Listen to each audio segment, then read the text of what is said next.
စီယန်စာအုပ်တွေလောက်ရတယ်စီယန်စာအုပ်ပေးလည်းမရသေးဘူးလေပြီး sorry PJ ပြောင်းသွားတယ်တန်ရုံးသွားပြီးတော့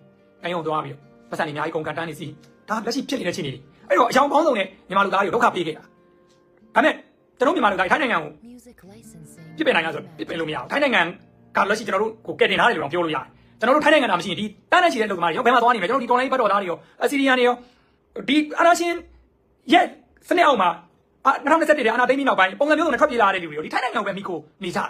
တရားနိုင်ငံသွားတဲ့လူတွေတော့ရှိအောင်ဗျာဒါပိုင်းအဆိုင်ရာတွေနည်းနည်းပါးပါပဲဒါပိုင်းနဲ့ဆိုင်တဲ့လူဟိုဒီပဲသွားကြတရားနိုင်ငံသွားတဲ့လူကနည်းနည်းလေးပဲထိုင်းနိုင်ငံမှာပဲအဓိကမိခိုနေရတာတိတ်နဲ့ရှိပြီးအာနာသိမ်းပြီးနောက်ပိုင်းမှာလူဦးရေတိတ်နဲ့ရှိပြီးတော့ဝင်လာတယ်ငကိုရရှိပြီးသားလူဦးရေနဲ့ပေါင်းလိုက်ထိုင်းနိုင်ငံမှာလူဦးရေ4 တန်းကျော်5 တန်းကြားထဲမှာရှိတယ်လက်ရှိချိန်တွေက